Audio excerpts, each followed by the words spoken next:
What's up, folks? It is the C3 podcast. Welcome back, Panther fans. I'm glad to be here. Busy week in Panther Nation. I'm excited to bring you the premier Carolina Panthers podcast. I'm here with my favorite people, Joe Riolano, that freaking Puerto Rican. How you doing, man? I'm good, man. I'm good. I'm only doing good because Cam's doing okay. Well, that's good. You're his brother in emotion. What is it when you're not sentiment? You're empathetic to him. Right, very much so. All right. We also got Panther Drafter, a.k.a. Mel Mayock. What's up, my man? Hey, what's going on, Tony? What's going on, Panther Nation? Hey, I'm down here, just so you know, I'm down here on a business trip. I don't have a whole lot of time tonight. I'm on a business trip, and I'm down here in the middle of enemy country. I'm down in Tampa, Florida for the week. So I'm kind of scouting out, figuring out how we can get some inside information to pull it out against the Bucs this week. Taking one for the team. My man is doing recon. So just a little bit about the show. It's Carolina Cat Chronicles, the C3 podcast. You can check out the website for all the hottest Panther fan takes and Panther news overall. We bring you the C3 podcast, the kind of the freshest talk, I think, about Carolina Panthers other than just straight on the radio, is that I feel like we bring it pretty quick. We're always engaged. And just to mention that, you can tweet the show live at hashtag C3 or at Cat Chronicles, or if you tweet in the fellas, they'll show up as well. So let's go ahead and jump on right in. Joey, big story today, Cam Newton in a bad car accident, and he's taken away on a stretcher at one point. His truck looks like this, right? I mean, right. and it was all by a bypass. How crazy! An overpass. It was actually on an overpass. Crazy. How bad could this have gotten, Joey? Because I feel like you pointed that out right away. Yeah. I knew. I saw the area. I saw the address. You know, kind of like the street and cross street where it happened. So I knew it was close to the stadium. But then I saw a picture, and I saw that it was on an overpass, and it's like a 25, 30-foot drop from where the accident occurred to the road underneath. So, you know, if he's flipping 3 or 4 times, had he been any closer to that rail, I mean, it could have been a lot worse. We could be talking about a funeral. Yeah, I mean, if you look at this, if you look in the background of this image I got up, you can see the railing. So he's pretty close to it. Yes. Do you guys have do you guys know what is up with his injury? I guess that is what is officially. I read that he was in fair condition, but I also saw some kind of troubling word right away. So can one of you guys give us an update on what happened injury-wise? Well, I know what I read was a fracture of the 2 transverse process bones. Those are the 2, if you're looking at that picture on the screen right now, the 2 outside prongs, if you will, along the backbone, and those are fractured. Now, from what I've read, Tony Romo, it's the same sort of injury Tony Romo had this season that cost him a game, and the quarterback from Baylor, I can't think of his name, but he had an injury just like that cost him 1 game too. So it seems you can play with this injury. I mean, it doesn't sound good, and it doesn't look good. It looks awful painful. But if it only costs him 1 game, hopefully we may be able to get Cam back before the end of the season. All right, let's go to Aaron with this. Aaron, you put something up on the website. I have been kind of out of it and busy today. Can you tell me? I saw it was related to this. Do you have any kind of thoughts on what happened to Cam today and what we're working with? Yeah, you know, our boy Joe there, you know, he put it in good perspective. I mean, we could have been talking about a funeral here. I mean, this is like a worst nightmare. I mean, you're talking about a franchise quarterback being in a freak accident, you know, and I'm in a business meeting and I see this come across the wire, and I tell the guy sitting next to me, and of course the guy says, "Oh, was it in the middle of the night? Was he drunk?" You know, that was the automatic assumption, right? Sure. And I was like, Nah, I don't think so. I'd be shocked because Cam's not really that kind of guy. But I tell you, No, he was coming back from the dang stadium, probably getting treatment from one of the injuries he sustained from one of his dang offensive linemen. Yeah, and then somebody pulls out in front of him, right? I mean, that could happen to any of us any day, right? And it could have been a whole heck of a lot worse. But I tell you, I had the same feelings going through my body. I put it on the article that I put up on catchronicles.com. Go check it out if you haven't yet. But I got the same feelings I got, 15 years ago when Bobby Fields crashed. He was drag racing with David Wesley right outside of practice. Took off in his Porsche, flipped it, passed away. It was an awful time in Charlotte history. At first reports were coming out. He had 2 broken legs. It was awful. It was in critical condition. Those kinds of things. Well, look at him. I mean, this is what we got to work with here. Is the image I see is my man on a stretcher. Now, there's another image of him like smiling and using the telephone. Mm-hmm. But when you open up the Twitter account and you're on a break at work, in between a big, things. This is what happened to me. Yep. I mean, I'm in a crazy work week. This is like high intensity for me in my personal work, and haven't been able to think about the Panthers and you mean you don't and do the website. You don't do Cat Chronicles 24/7, Tony? No. I have yes, to. You do. I do, but I don't. Right. But this is the thing is that I wasn't thinking about it today because we had a win, and we've done so much work lately. I was just like, man, I'm just gonna focus on work, no thoughts, and then I'm just walking to a meeting, and I pull it up, and I'm like, what in the hell? The overwhelming feeling that came over me. I have never been, and look, I read a lot about news, all types of things. I've never been so personally concerned or upset by somebody I didn't know. Right. I feel like I have a kindred bond with Cam Newton. And this went down, and I was like, my heart sunk. I was like, what in the world? Mm-hmm. And it's something that you just don't think can happen, is that we're always on these dudes for the 6 inches that they missed on a pass, the missed block, and, something like this, he's coming home from work, essentially, and he gets sideswiped by, how old was she, Joe? 76. Oh. But I will say this. There's 2 things that come to mind that I want to talk about, and then we'll kind of move on from Cam Newton and try to get to some other uplifting subjects. Number 1, what does it tell you about Cam Newton that is his vehicle? Like, that's a pretty Billy badass truck where it was all mashed up and stuff. So my question is, what does that tell us about Cam Newton's personality? That is some intense – that's an intense ride right there. Like, I would never rock that ride. And not because – at first I would have to have a ladder to get into the damn thing. But so I didn't know. It wasn't a Porsche. It wasn't something super flashy. it's kind of gaudy in a big way, but it's Tony, almost – Let's ask our female followers out there what they think, because my wife's always got this little intuition about what somebody's ride means about their personality. I'd be interested to hear, any of our female followers out there, if you tweet it out, maybe see what you think it might mean, because that's a pretty interesting question there. Yeah, what is the psychology behind that whip? Look at the dang thing. It's half the size it was, Joey. It was mashed all up. It looks like a convertible. Yeah. It looks like a car that my kid has that he plays with, but it's just been through so much damage. But I'm glad Cam Newton's so healthy, or not so healthy, is that I'm glad this wasn't career ending or even a very just serious, but that had to come back from. It sounds like hopefully it will just be some time off, maybe. I hope.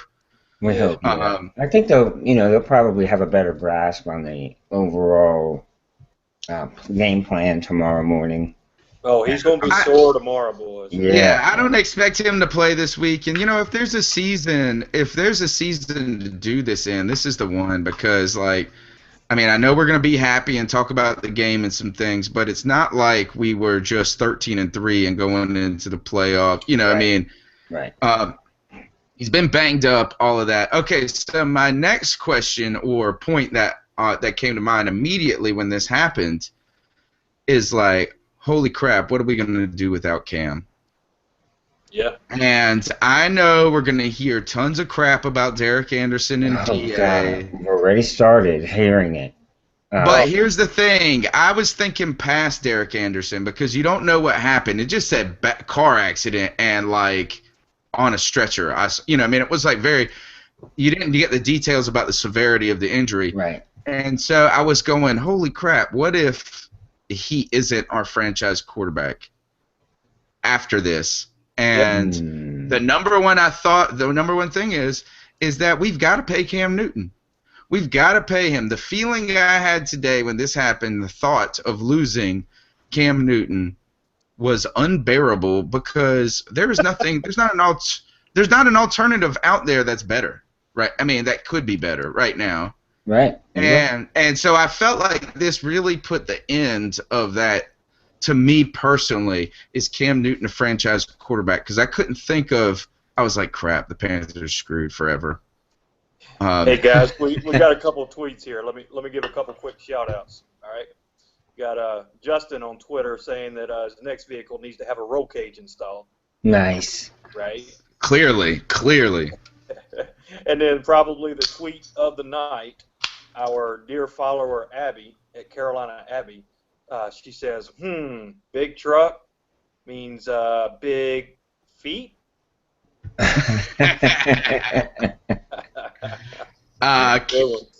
Abby has killer tweets, man. They've always made me laugh. So, okay, let's jump in, Joe. Start us off. What do we need to get on past Cam Newton going in? We are. Hey, this is Celebration Tuesday. It is. I feel. What a way to really put a damper on it. I thought I was going to come on the show tonight and talk about how awesome things were going to go. Right. And, like, we're going to make a run to the playoffs and get hot at the right time. We can't even celebrate one win. You know? I know. You can't. We did something to the universe to not deserve to celebrate. Brutal. So, Joe, what do you see coming in? Excited about the win. How excited were you on Sunday? Oh, man, I was grinning ear to ear, man. Sunday, there was nothing that could go wrong. Well, other than I probably had one or two too many cold ones at the fan club.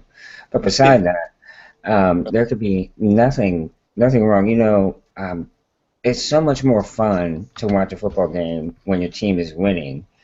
Even more than that, when your team is blowing out the other team and can, like, do no wrong offensively. It really is a lot of fun. New Orleans. Exactly. And even more so when you're in a bar with other Panther fans, and there are also Saints fans there. Yes. That you get to rub it in their freaking face because you know they came in there ready to talk junk about how crappy the Panthers are, and they just got spoiled. Congratulations, Joey, for enjoying it, for sounding like you had a good time, and most importantly, picking it. Thank you. Yes, sir. Thank you. It was funny because we got there and there were several Saints. There was a group of Saints fans sitting behind us. Then there were some Saints fans off to the right and left of us. And we were in the middle of them all. And we kept hearing snide remarks. But they were all gone, save just one or two of them at halftime. They had all left by halftime. Hell yeah, they did. Yep, that was nice. Yes, they did. All right, so this game got out. What happened? What in the world happened where we're up? I'm watching TV. 3 tweets go by and we're up 17-0. Just like that. Sure. I mean, it was crazy. What happened, Aaron? Did you see? Where were you? Were you in Las Vegas? Yeah, I was in Vegas. Yep. And so you were watching it at what time in the morning? Started at 10 a.m.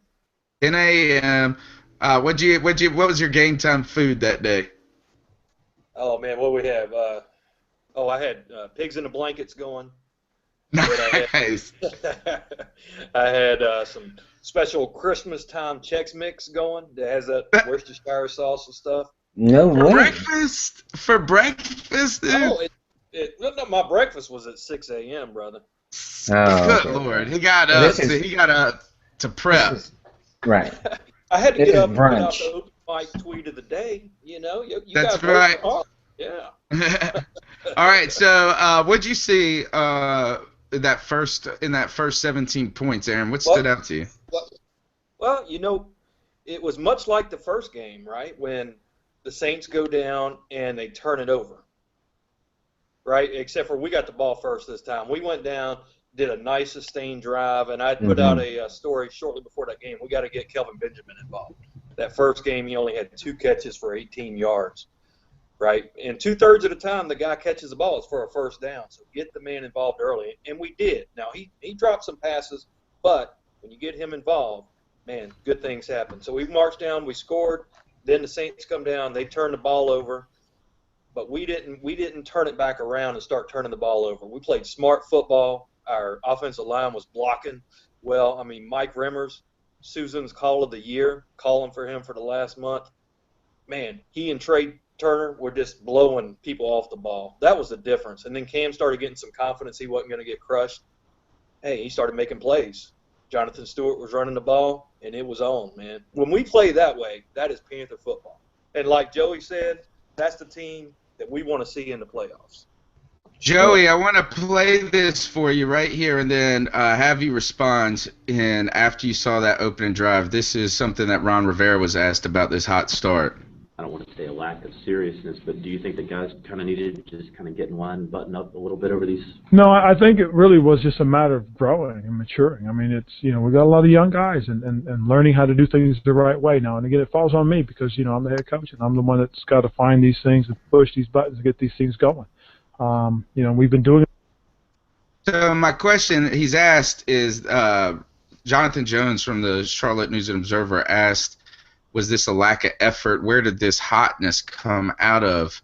And Ron Rivera goes to maturing, and this is on me. How do you respond to that, Joey, after that hot start? Where did this come from?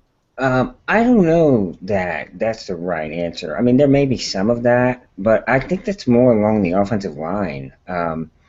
Having guys get a chance to play with one another for more than a game at a time, you can really develop a feel for one another.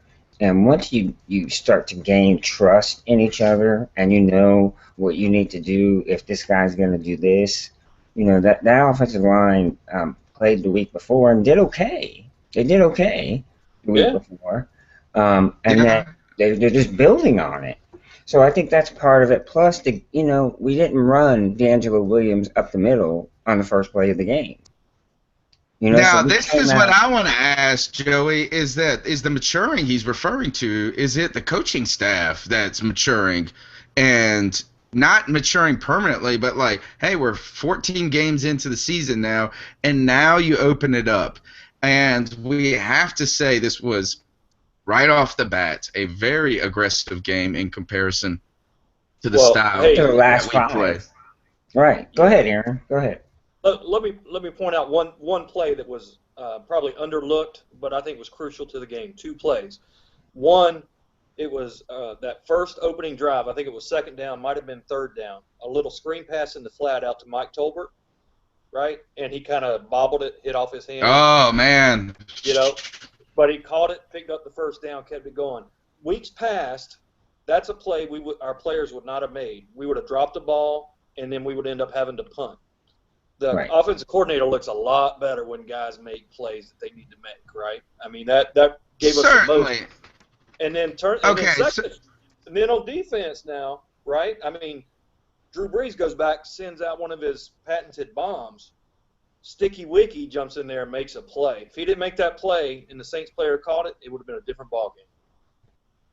Yanked it out of his arm. All right. I understand your point is that execution matters, and that things could have been so much better had we had executed in cases like this.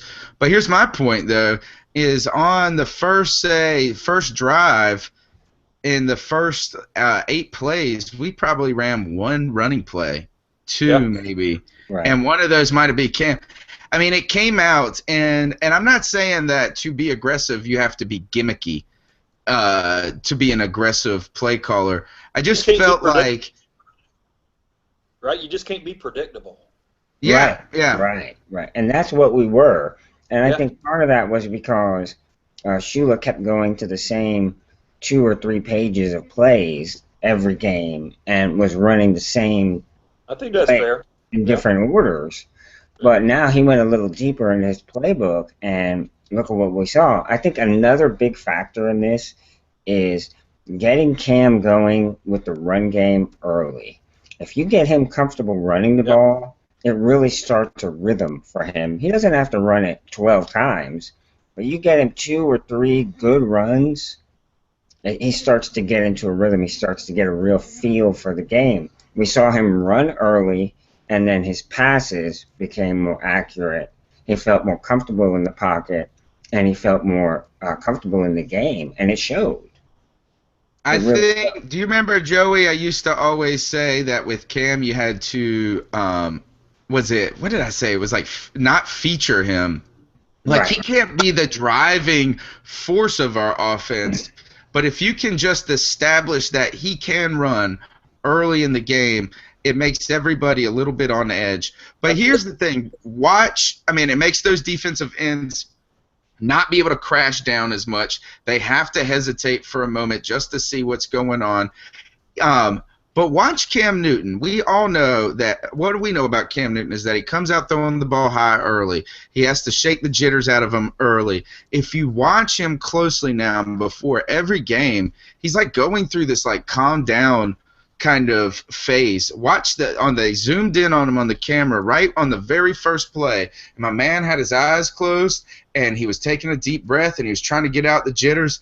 And what running does is gets that dude's blood pumping in the right directions where it just says it's like taking their first hit. Right, it's That's exactly really what it is. Yeah. And so I think that that's one thing that's important. But what we also saw is that also instead of centerpiecing him in the run, you have to highlight him early, but you don't feature him. And what I think that we saw too is that a lot of people are going to say we ran a lot of zone read or read. What are they? The read options. Yeah. I think a lot of those. I bet you 70% of those are decoys and just run plays, and they just do that as like to sell these things for set up things later in the game. So I thought that was good. It maybe suggests Cam Newton is healthy again until he gets into a mega car crash and gets towed out on a stretcher. So that was good. But Joey, how about that run game? Outside of Cam. Wasn't that impressive? We really do have some maulers up there now. Norwell has really impressed me. He has attitude. He can play in space, or he can get up in your face and knock you down. What a great find! I think really, I sent a tweet out to Aaron the other day. I don't know if he responded, but now that I have you here, Aaron, let me ask. With this discovery of Remmers and Norwell, does this buy us the ability to spend a later round pick on an offensive lineman versus maybe two of the first 3 picks being offensive linemen? Hey, yeah, I think so. I think it was very arguable or debatable that maybe they needed to double dip on hog mollies. Go maybe somebody like Cedric in the first round and then somebody like Cameron Irving in the second round, something like that, which still may not be a terrible idea. But you got these 2 big hog mollies now. They keep playing this way. They work well in practice. It gives you a little bit of flexibility, absolutely. Good. Well, that's good to know because we definitely need some help and the skill positions on the offensive side too. It'd be nice to have another nice big play wide receiver. Yes, absolutely. All right, here, my question on that to Mel, because I know he has to get out of here at some point tonight, but with this, if Mike Remmers can become a starting right tackle, or is that what you would call his play worthy of at this point? So far, I think it's too early to give him the job for forever, but first 2 games, man, he looks good. Okay, so my question then is, what do you do with Byron Bell? Because you're going to draft the left tackle. I'll tell you Byron what, Bell plays pretty well at right tackle, though. He's okay at right tackle. He's okay. better. So do you think end he's up good, rotating these guys, or are we going to see Byron Bell just part ways after this season? I think it's time to let him go, quite honestly. I mean, the fan base is so soured on him. Anytime he's going to give up a sack, man, he's the the whipping child. Yeah. He's the ringing really bell. Yeah, it's He's the pretty bad, dinner but, bell. It's time to move on. Time to move on from the Bell experiment. Left-handed doesn't make you a left tackle. No, it doesn't. Joey, Jonathan Stewart. We saw the old Jonathan Stewart in this game. I thought that when I saw that you get good offensive line play, of course, that was helpful. Cam does not take a sack. He's not hurried and hit a ton in this game. Excellent job by them in pass and run blocking. But I saw Jonathan Stewart with a lot of vision out there. He was making these cuts that where he didn't give up on a run, but he didn't also just try to bust people over the whole time. Now, he did try to blow people up, but I felt like he was good. I felt like he had a great game. He had a 69-yard touchdown run. Joey, how impressed were you with Jonathan Stewart, or is this what you expect out of him? Well, I mean, it's 2 weeks in a row he's impressed me. Last week against Minnesota, he had 12 carries for 85 yards. That's over 7 yards per carry average. That's pretty impressive. Another week with 5 yards a carry, I think, this week. Yeah, 155 yards this past week. That's a big game. He was always moving forward. He didn't, and not one time, I don't think, did he get tackled by one guy. I think he was always had multiple people getting to him. He's just such a strong. He's so compactly built. He's so strong. And he's got such a low center of gravity. His balance is fantastic. So he's just a beast to bring down. Plus, you throw in the speed element. The guy is fast. So that's a really dangerous combination on a healthy running back. And that's something he hasn't been for a long time. But I finally believe he is healthy, and we're seeing it now. We're seeing the old Jonathan Stewart. He doesn't have that same burst he might have had when he first came to the team, but he could have, you almost thought he might get caught on that long run. Right. Maybe, but he's still fast. He's still fast, sure. Just because you're not 4.3 anymore and you run a 4.4 now, that's still fast. Or with even that power. That first play in the second half when he went 69 yards, boy, he had some giddy up getting through that hole. Right. And when you say that hole, you mean that huge hole, you could have drove a truck through sideways. That's it was the hole that Cam Newton's truck flipped through. Exactly. That's exactly right. How impressed were you with him, with Aaron? Oh man, I tell you, I think it made all the difference in the world, man. And I think he was patient. Something that I haven't seen from D'Angelo this year is patience and vision. It's like he'd just get the ball and run into the brick wall, almost kind of like a Sanchez butt fumble type of scenario. Right. Just running wild. But he was back there. He was cutting, reading his blocks, and he was patient, man. It was great to see. And then once that started happening, it opened up holes for Cam to run. It all fits together. The line starts blocking. Runners start running better. Quarterback starts playing better. Cam started getting his, his first down, move back. He got his swagger back, right? I wrote an article last week about has Cam lost his swagger, and he had. And he got it back quick. But hey, guys, I'm here at this conference. I'm sorry, I got to run. But before I do, if you don't mind, can I go ahead and get my Ice Up Sun pick? Yes, you can. All right. My Ice Up Sun pick is for 2 people. One is at Start Anderson, and for all the Saint fans out there, have a little bit of class, people. I mean, we're talking about more than football. We're talking about somebody's life. and to celebrate somebody being hurt like the Saints did on Sunday, and to put out a tweet saying God gave us a gift for Cam Newton getting hurt today, things like that, man, there just ain't no place for that kind of crap around here. So for those two sets of people, ice up, son. Get real. Ice up. Yeah. All right, Aaron, you have a good night. Yeah, take care. Get you guys. Okay, Joe, getting back on Jonathan Stewart, I want to bring up this, is that earlier in the season, this is what we said about Jonathan Stewart, is that we said this in preseason, is that we're a different offensive team with him out there. And this is what T-Money 1993 says from YouTube. You can check out his podcast on Monday nights at 9 p.m. generally, Straight Facts. That's what he speaks. And this is what he said. He says, Jay Stewart's got vision of D'Angelo, but the power of Tolbert. And he's got his own speed. So we've got people saying that, like, the offensive line played well. Stewart is playing well. Stewart, like we said early in the preseason, he seems to make the offense a different thing, like more capability, that where things break down, that they can still turn into a positive play. When they're not perfect, it still isn't just a disaster.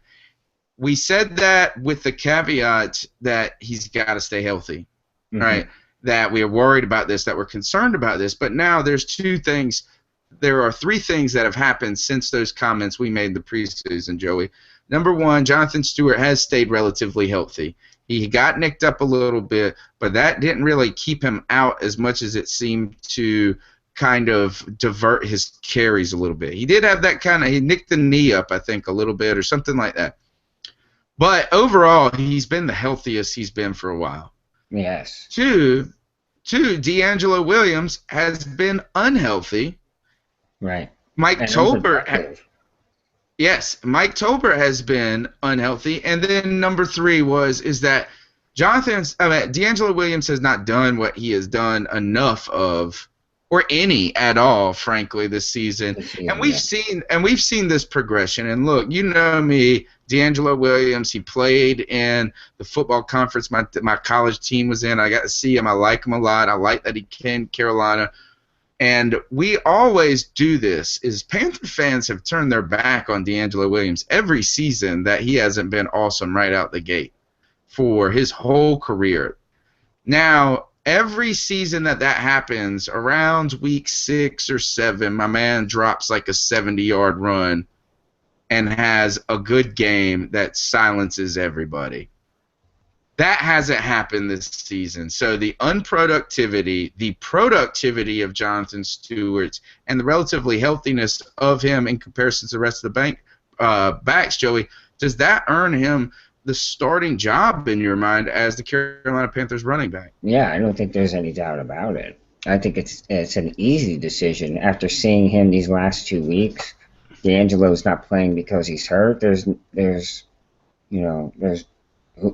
Tolbert's just coming back from missing significant time himself, so it seems like a no-brainer to me.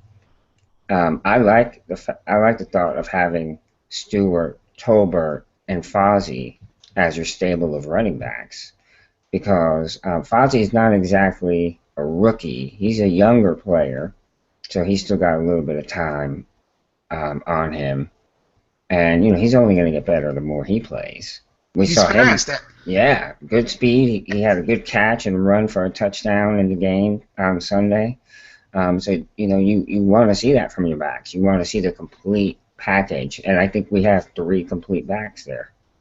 I think that Fozzie Whitaker should be featured more on special teams, but maybe they're concerned about how small he is. Right. I think that I believe in a meritocracy.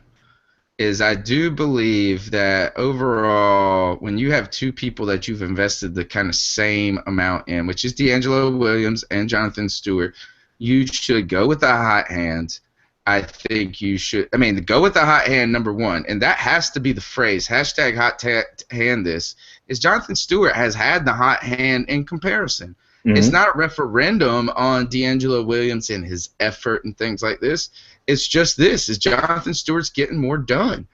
Right. Second is that it's not like Cam Newton and Derek Anderson where you have where it's going to throw that dynamic off so much, is that this is a relationship that's existed for a long time in Carolina. They got to know that it should be a back-and-forth competition. And I feel like this should have been – he's earned it for this season to prove it, at least for the rest of the season while D'Angelo has underperformed and been hurt.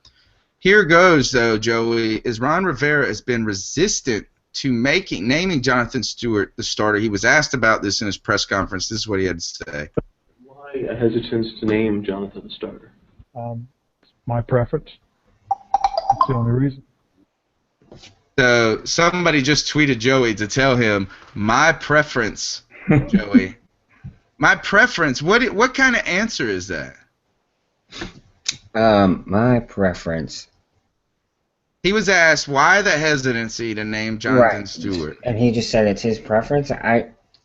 You know, I mean, who knows what that means? You can go so many different directions with that. Is it just because, you know, he knows they're going to get the same number of carries and you start the other guy just so you can say he's a starter? Does it have something to do with their contracts that if they don't name Jonathan Stewart the starter for so many games, maybe they can pay him, you know, $150,000 less or something like that? You know, I mean, we don't know. I think this, though, is that this made me mad, Joey. This made me irate with Ron Rivera because, to me, I just felt like this is him being stubborn. And Jonathan Williams, I mean, D'Angelo was hurt. This is what Panther Drafter just hit us up with. Go with the hot hand, not the broken hand. Right, exactly. I mean, I think that is perfect. That is perfect. And so this upset me. This made me a little this made me upset with Ron Rivera. This is the first time I've just been physically mad with the guy because I felt like that was such a cruddy answer. And it totally was. It was a total cop-out. You're not answering the question that way. I feel like it was all right, so here I've asked a lot of people about this. Some people said that they don't want to slight the veteran D'Angelo Williams while he's hurt, losing his job. But is this not slighting Jonathan Stewart in some ways? And here, he's asked about Jonathan Stewart and his productivity. Does he do better when he gets a lot of carries? This was one of the next questions, Joey. Say that Jonathan is a rhythm back, though, Ron. It seems like his best games have been on days when he's gotten, 18, 20 type carries. I think anybody gets 18, 20 carries is going to have a good day. If you can get that many. I think, a lot of success he's had because we played well. We put ourselves in a good position. I know, except. My question, Joey, on all of this is why the hesitancy, Ron Rivera, to give Jonathan Stewart any credit? Credit, yeah. I mean, he doesn't like him. Yeah, he hasn't said anything about. He didn't say. I mean, every time they said something about Jonathan Stewart doing well, he pointed to how good the offensive line was, right? He pointed to how they played well as a team, how anybody could get these carries. This press conference, Joey, this really makes me wonder about Ron Rivera. I mean, what is going on? I think there might be more of a mess back there than we really know about. And I didn't like this. You mean in the backfield? No, in just the way he's running as a coach and the organization. I mean, I just didn't like this. I mean, I don't know. Maybe there was some. I don't know. I've never been in the NFL. Maybe there's this allegiance that since he's a player's coach, he likes to give these veterans this benefit of the doubt and things like this. But I felt like this was just really less like, oh, we don't want to dishonor D'Angelo. He's done all the right things. And Jonathan Stewart has done well. It's just been like, I'm not going to say anything good about Jonathan Stewart. That's exactly what it is. He didn't give one compliment to the guy. So that makes you wonder, does he like him? I mean, you have to dislike somebody to not give them any credit whatsoever. Listen to this clip. Same subject. This is all in the same press conference, Joe. Want to give Stewart more carries? No, the number he got, we felt was the number we were looking for. Now, if he gets more than that, then so be it. If he gets less than that, so be it. We're going to use him the way the flow of the game goes. I think with Michael Tolbert in there, and Michael ran the ball well. I think Fozzie got his opportunities and did a nice job. I think that was a good mix and a good blend as far as we're concerned. And we'll continue to go forward with the group we have right now. Joey, more. All right. Okay, so you thought I was trying to bait you early when I was like, we're not going to name the starter. One clip, right? Then you were like, okay, man, laying it out like a lawyer with a case that it's not Jonathan Stewart doing this. Third, they're not even trying to feed him the ball at all. What kind of strategy is this? That doesn't sound like a strategy at all. It sounds like they're trying not to win the game. I was flabbergasted. I think this actually pushed me to the fire Ron Rivera train. I really think I've changed my mind not changed my mind. I think I've been arriving at this conclusion. And this is what I got to say about Ron Rivera. He's going to field a pretty good defense, but you should be able to have I think Sean McDermott is a good defensive coordinator, so it's not like Ron Rivera is just doing it all. Right. I think here we've seen what we're going to get from Ron Rivera. I agree. I think we know what we're going to get from him, and the best we can get out of him as well as the worst we can get out of him. And I don't know if I want to spend another year on that to then be faced with the decision again. Once again, like we're worried about jumping into the playoffs right now. Like I was kind of ready for us to lose and move on at this point. But once again, like T-Money said last night on his podcast, they did it to us again, man. They brought us back in where we're going to get all excited. We're going to get all this, and then Cam Newton gets in a car wreck. But how does this sit with you, Joey? Is this me being crazy overreaction, Tony? No, I don't think so. I think it is. I think you have a very good argument for some reason he doesn't like Jonathan Stewart. He's not. I don't know what it could be because he's productive. It's one thing if he's not doing anything, if he's not helping the team in any way. I see him in the doghouse, but he's lighting it up out there right now. He should be singing his praises of how good he's playing and how he's contributing and how he's helping this team win games. I agree. What do you think it says about him and just larger as a coach? I mean, is that me going too far? Because let's just say it is a personal little thing and it's just him. Maybe Jonathan Stewart said something like, you should have done this earlier. Maybe he said something smart ass to him that day and he's pissed off at him. But to me, this seems like he's trying. Do you ever get the feeling that Ron Rivera is trying to be stubborn? To change this, to say he hasn't said he's done anything wrong. I think this was the first press conference where he said this falls on me instead of execution in the players. Right. So I didn't like this. No, and you said it. I think we've gotten all we can get from Ron Rivera. This is his first time as a head coach, so there's going to be a learning curve, and then there's going to be a point where he's going to plateau because he doesn't have the years of experience to draw from. You know what I'm saying? He's been a coordinator. He's been everything you can be. This is his first head coaching job, so. All right. Well, let's talk about the defense a little too, and then we got to move on. We got 2 segments to get to as well. Joey, the defense really put it on the New Orleans Saints.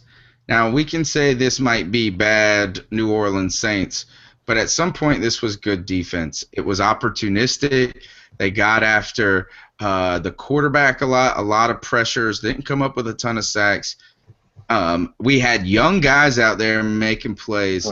Yeah. How did you feel? What did you think changed about this, Joey, this defense? Well, I think the biggest thing was the young guys. In my on the line segment, I said maybe these young guys can step in and make some plays to get the offense going, and they sure did. They made two big plays, two big turnovers in the first three possessions of the first three Saints possessions, and set us up in short fields with a confident offense, confident Cam, and look what we were able to do.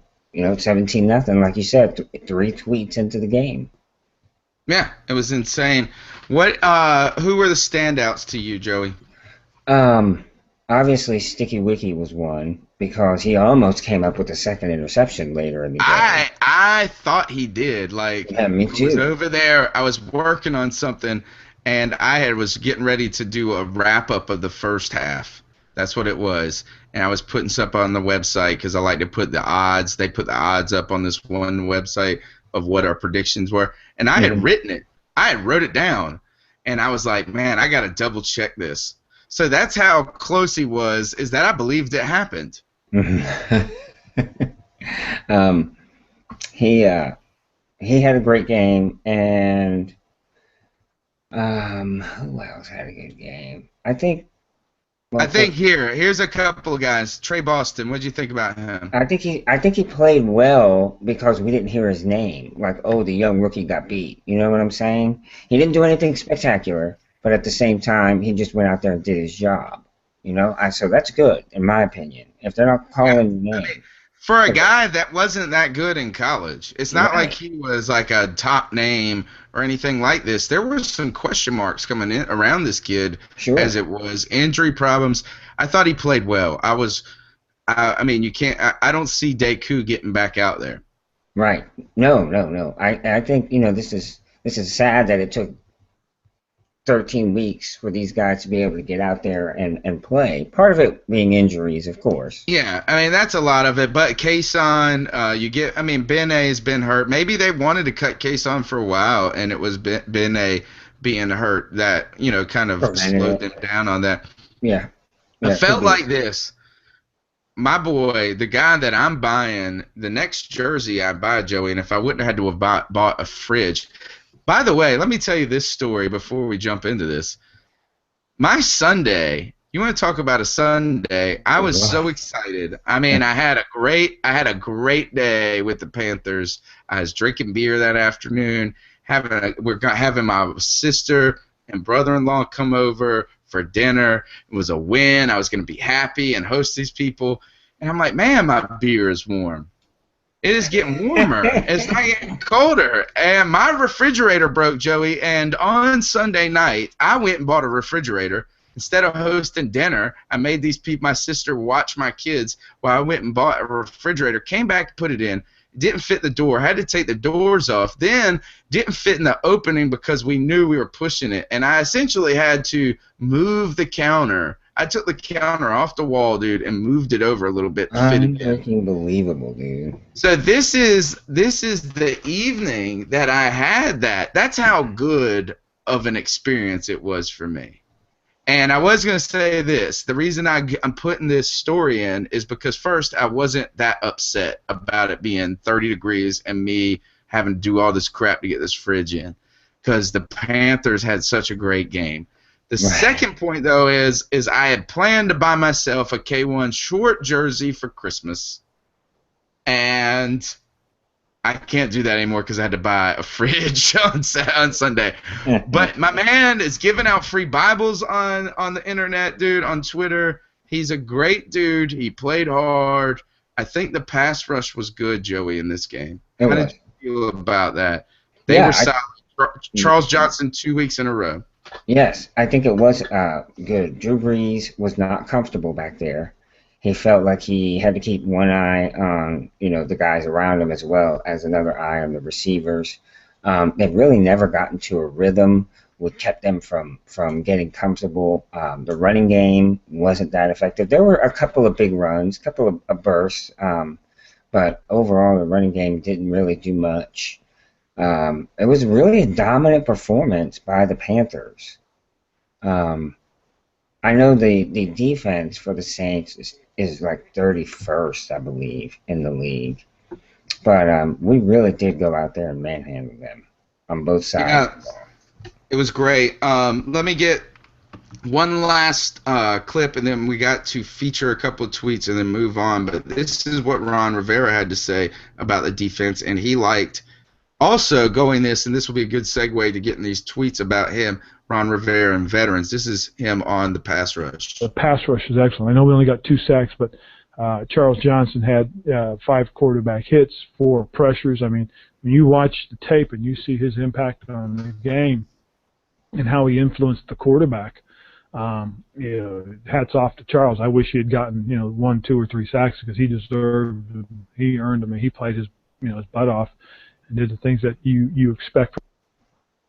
So this shows, I think this tells us, man, the defensive line played pretty well. The defense played good enough defense, better than good enough defense, obviously, to win. And that's what we needed. But this is still more Ron Rivera in this press conference. He goes out there and talks a lot about Charles Johnson and how he wishes him the best. This is what Abby has to say. Rivera's stubborn. He has to pump up his guys at the expense of others.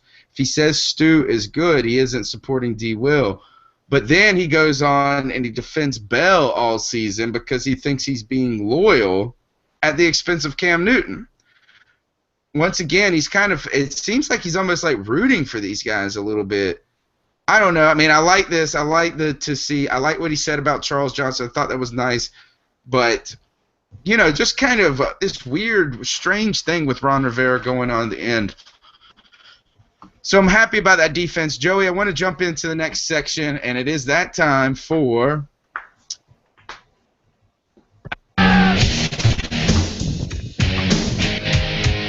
Backdoor Fiction! It is time, the C3 segment of Fact or Fiction. And this is where I ask, maybe Joey can throw one back at me every now and then. Fact or Fiction on a point right here.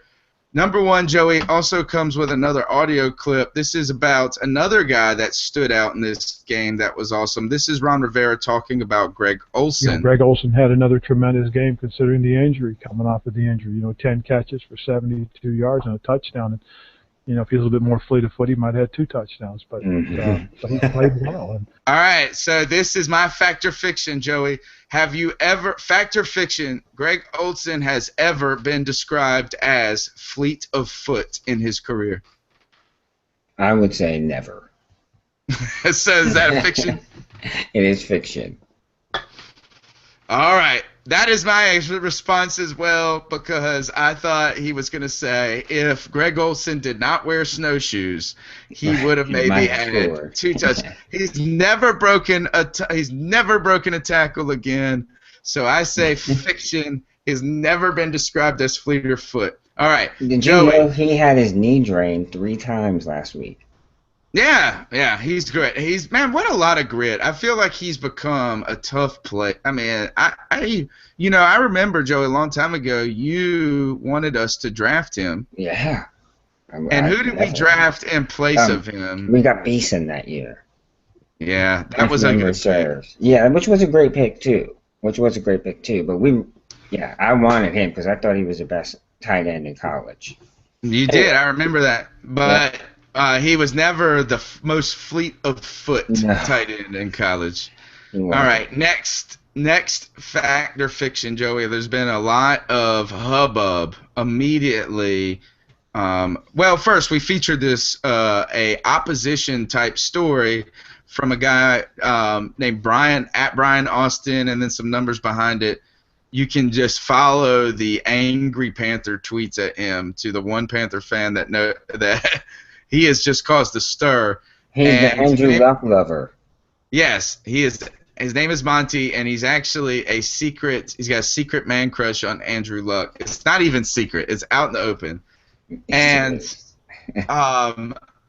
he has been, he put this piece up on the website that's, we put it up because we like to feature these counter arguments, and we're all Cam Newton. I'm all Cam Newton. Sure. So it's not like I'm going to censor it. And we put it up at a specific time before the Saints game to just go ahead and get it out there. It went up, and then the opposite of what anything happens. In there. Yeah. Right, but we wanted to put it up in case it did go wrong. We didn't just see it as if somebody just trying to all of a sudden come up with a trash piece. Right. But he is immediately talking about Derek Anderson being a better passer and that this Cam Newton accident is actually not bad for the Carolina Panthers.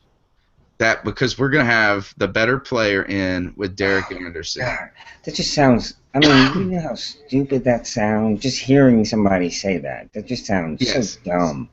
Okay, so this has got me on. You know me and Derek Anderson have a long history. Yes.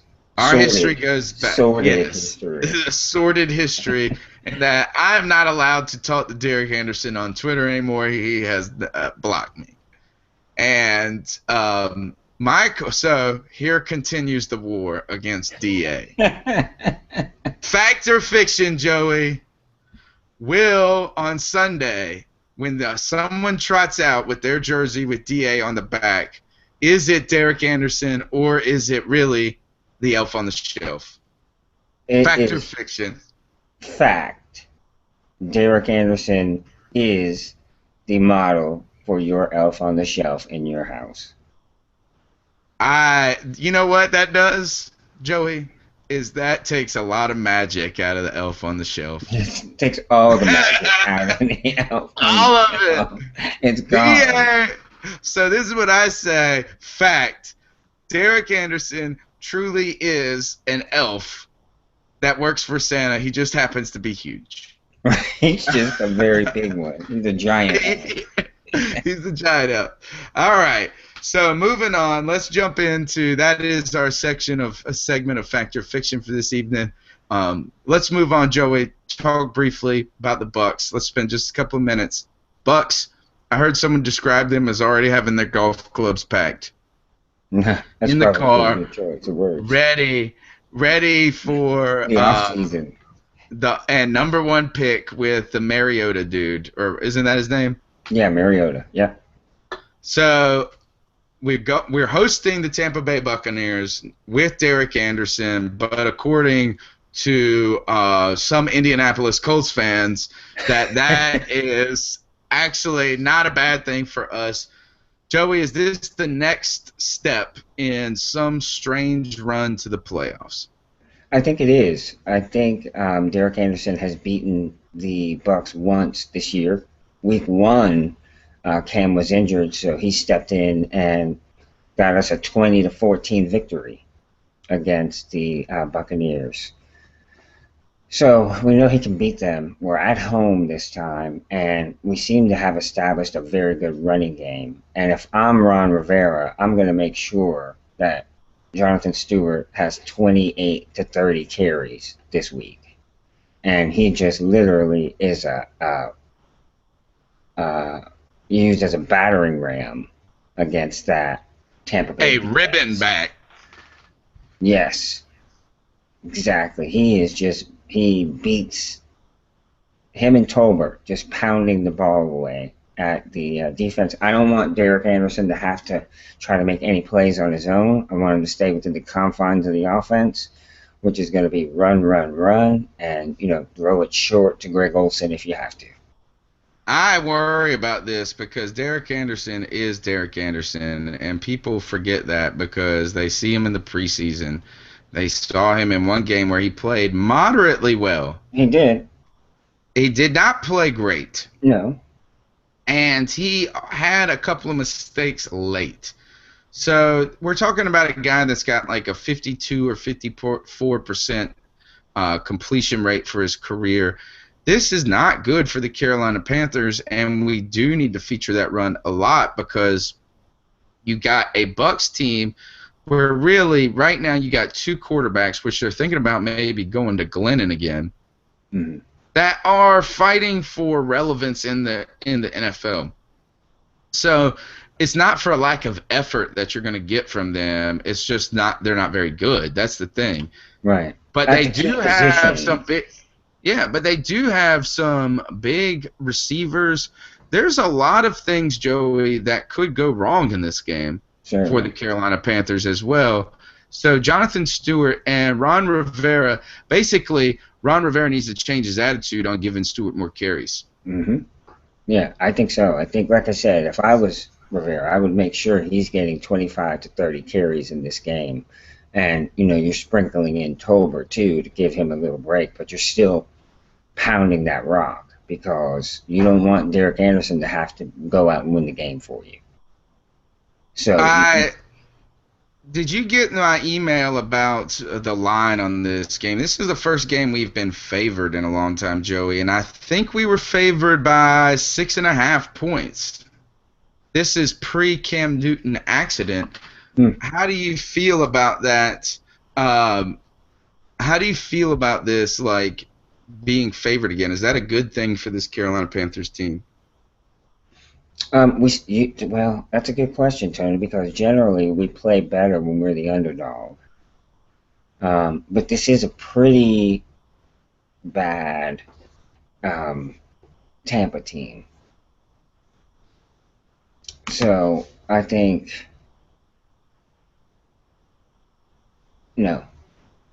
I think Derek Anderson's good enough to get us to win. Whether we're favored or not, like I said, we do play better from when we're the underdog. But we're going to be at home, and this is a bad team, so of course you're going to favor us, especially after the way we looked last week. You know what I mean? As effective as our running game was last week, if it can be equally as effective this week, there's no concern. We should win this game. Right now, the point spread has only moved down a point. Right now, it's still between 5.5 and 6, and really, it only moved down like a half a point or a full point in some cases. Right. I know you said you'd seen it as low as 6. Yeah. So I mean, this is. I think Derek. We should win this game. You would hope so. You got to worry about. I think Mike Evans is going to be something. It's going to be a real test. I'd like to see us put Josh Norman on Mike Evans and see if someone else can work, or the other guys in maybe a zone can handle Vincent Jackson, since he's not as explosive anymore. It seems like he's really only had one good game on the ticker that I've seen all season. He's had 2 touchdown catches all year. That's it. 2. Yeah. And we know that's not entirely his fault, but that's got to be like, it's kind of like Larry Fitzgerald, he's just not the guy that everybody wants to think he is in fantasy football. But then you got Gerald McCoy hurt. How do you see us? So that could help this offense, is that that offensive line that's starting to gel against a team that isn't really generating the pass rush that they need. I believe Lavonte David also nicked up, or he was last week. So, they got some real problems there. They can't run the ball. They can't play defense. The one thing they have going for them is Mike Evans. So how does this young Carolina defense and secondary handle him? I think you have to, as hard as it may be, you have to slow him down at the line. You can't let him get a clean release. You got to jam him. You got to do everything you can, grab him, slow him down, kind of like you would if Jimmy Graham was split out. You get very physical with him, and you just make his life miserable because there's always somebody bumping him, or throwing a shoulder at him, or just making it very hard for him to get clean, easy transitions in and out of routes. That's what I would do anyway. And then, of course, the other side is get to that quarterback. Get to that quarterback. Don't give him time to set his feet and throw the ball. Constantly in his face, constantly making him move. Look for a dump pass, to somebody coming out of the backfield, or, crossing 2 yards in front of the line of scrimmage where Davis or Kuechly can be and make a tackle. T-Money 1993 jumped in. You can find him on Twitter at TMuhammad23. You check out his podcast, Monday Night Straight Facts, which is featured on the C3 TV network. So you can check that out at Carolina Cat Chronicles. He said, look, I think DA can beat Tampa, and with McCoy and Lavonte David hurt, which is confirmed, it seems like, is that he can handle that. But he does indicate that he wants Cam Newton back for Cleveland and Atlanta. Yeah, Cleveland's defense is good, man. Yes, Defense is good. they've got a real legit pass rush, Yeah, which against a line that we might have had two good games, dude, but they ain't great. So right. let's not just get carried away with this. Is We that don't. Right. that could be exploited? So Yes. I think though he's right. Is that with Cleveland and Atlanta, man, we really gotta want Cam Newton. So is there a silver lining in the Cam Newton uh, injury? And maybe it is that this is the game where we might not get pumped up right. You know, you might see the hangover from decimating the New Orleans Saints. Maybe they think they shook the jitters out of, and you've got. I mean, maybe Tampa Bay's trying to throw it, but I mean, I don't see Lovie Smith as a guy that wants to just have a terrible record on purpose. No. So this could have been, in many ways, maybe a trap game. I don't think you can call a trap game with the Carolina Panthers and their record, but a letdown game potentially. But with Derek Anderson now at the helm, I think that the rest of the team is going to say, "Hey, I really got to get this done. We cannot just expect Cam to get this done." So maybe that makes them a little extra focused. Another thing is, what do you think about this? And this is before the Cam Newton injury, Joey. Ron Rivera held practice, did not give them the victory Monday. How do you? A lot of people, a lot of players were upset. Not players on our team, but former players were critical of this, saying that this should be a reward, and he was saying we weren't young enough. It's strange that we're finding urgency just now. Right. So, Right. It's 13 games into the season, you mean? Yes. I mean, Yeah. it was just, I thought that this is that when we were on a 6-game losing streak, maybe he should have held a practice on Monday. Yeah. All right, so let's make our picks for the week and get the ice up picks and get out of here, Joe. Tampa Bay coming to Carolina, no Cam Newton, Derek Anderson in. We're 5.5-point favorites. Who you got in this game? You can just pick straight up. You don't got to pick the spread. Yeah, I'm definitely taking the Panthers at home. I think we are going to focus on the run game. Maybe if we're being highly effective with that, do a little play action pass. But I think it'll be mostly run, and play defense. Eat the clock up, keep the offense off the field for the Bucs, and get to the locker room with a win and look forward to next week. Do we host the Browns next week? Yes. Yeah, we host, and then Johnny Manziel comes to town. Money. We're going to need some Cam Newton for that, like T-Money said. So You got the Panthers. I'm going Carolina Panthers as well, but here's a couple of concerns I have right off the gate that make me really hesitant about this game without Cam Newton. Number one is we don't have another hot hand on this team, Philly Brown, who has been very helpful in the passing game. So you got to wonder, Greg Olsen, knee nicked up. He's not the most fleet of foot guy, Joey. Then you got Kelvin Benjamin, who is good, but I mean he's great. Oh, he's not great. He's good. He's played well this season for a rookie. He made 2 big drops last game and a personal foul penalty. And so what I'm just trying to get at is that maybe this isn't the same team that we put out on the field last week. It's not maybe. It isn't. No Philly Brown and no Cam Newton. So I don't expect the Carolina Panthers to come out there and put 17 up in the first 10 minutes of the game. Right. I think that's fair. So I'm going to go with the Carolina Panthers pulling out a win, and I think it's going to be something like in the range of 20-13, 20-17, Carolina Panthers. Derek Anderson does just enough. Defense plays well. I think Jonathan Stewart's going to have a big game, motivated here. So that's my pick. Joey, jumping into the last segment of the show, one of our favorites, and it's our favorite because it's our first segment ever, I think. There was breaking down the box. Breaking down the box, yeah. But those two were close. They were right after one another. So right now what it is it's time for the Ice Up segment of the week. And this is when we tell someone in the NFL, on our team, somewhere else, where what we need to do, what someone in the world, in the ethos of the internet or the sports world, anywhere, where they need to ice up. They got to get their mess together. They got to toughen up. Joey, right before we open this up, T-Money brought up a good point.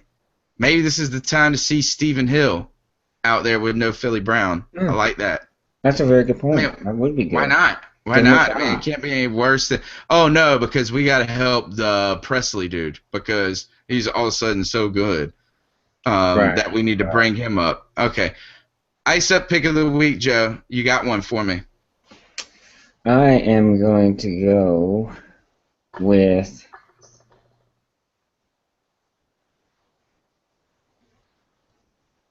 I'm very confident. No, I'm going with the coach for the Browns. I can't think of his name. Pettin. Yes, Mike Pettin. Because I think he caved under some pressure from the media and management. I think they have they paid that guy sucks. Hoyer sucks. $4 million they were paying to Johnny Manziel to sit on the bench. I think that's a lot of money for a rookie to be sitting down and not contributing. Yeah, well, you know what? It's a lot of money to pay that rookie to sit down when the other quarterback is 14 for 30. Right. I mean, there definitely have been some issues there, but you saw this. You saw this kind of coming. At least I did, because I wanted to buy tickets to the Cleveland game because I thought by the end of the year they're going to be playing. We should have bought them 2 weeks ago. We should have bought them 2 weeks ago when the Panthers were stinking. Now they're going to be expensive. Now they're going to be the Carolina Panthers trying to make the playoffs, and Money Manziel, Cam Newton coming in with a broken back. Right, exactly. We should have got them 2 weeks ago. They're maybe the most expensive 5 and 8 tickets ever. You're absolutely right. So anyway, to Pettin, ice up, son, because you should have made this change weeks ago instead of waiting until now. And you just okay. I like how you're going with that. Yes, he should have done this weeks ago instead of doing it now. This team needed a shot in the arm, and maybe Manziel is going to provide that for them. All right, I like how you flipped that a little bit at the end. I thought you were saying he should have stuck with Hoyer. But no, you flipped the script on us and said that he caved. He kind of caved late. Late, yeah. This should have happened weeks ago. All right, here's my ice up pick of the week. Goes to Ron Rivera. I mean, I did not expect this to be the case, but Ron Rivera and Monty from that wrote that mess about Cam Newton. You get everybody knows you've been the official ice up pick of the week for dang Panther Nation. But Ron Rivera, I did not think this was a good press conference, and that's strange. It's so weird. Is that I tweeted out before this on the day. I was like, man, you're going to have to drag this dude out of the press conference because he's had like 10 rough press conferences this season or 7. And my man, you know what I'm saying? They've been exhausting. They've been hard to listen to. You can tell he's tired. He's trying to do his best. This is the one you're supposed to be upbeat, happy. I'm going to make y'all stay here for an extra 15 minutes and hear about how good we played. And then you drop all this mess about no Jonathan Stewart love, and I just found that strange. So here, if you don't give more, I say Ron Rivera, ice up. It's time to give it to the hot hand, not the broken hand. This is the C3 podcast from CarolinaCatChronicles.com. You can check out our work. We're out here every Tuesday night at 10 p.m. We've got some other projects going on. Joe, fill them in on that. Tomorrow night, folks, Panther Nation, tomorrow night. Make sure you catch same time, same channel. You will see Southbound and Down. That is the entire NFC South podcast. Tomorrow we'll have a special guest. She's back, Princess Nikki from the Tampa Bay Buccaneers. She knows football, guys. This girl has football down. She knows her team inside and out. So if you want some really good insight into that organization, make sure you catch tomorrow night's show. There's so many terrible things you can know about the Tampa Bay Buccaneers. There are, and he knows them all. All right, follow us on Twitter at @cat_chronicles. You can really check out the website, new and improved, lots of cool stories going up. We like to plug open mic segment. We're trying to develop a discussion forum for us hardcore Panther fans. So jump in there, let your voice, grab the mic. I always, my comments, I always be dropping the mic on y'all. So jump in there and pick it up and see what you got. Check us out next Tuesday night. Thanks for following us. We love you guys, and let's go Panthers. Go Panthers.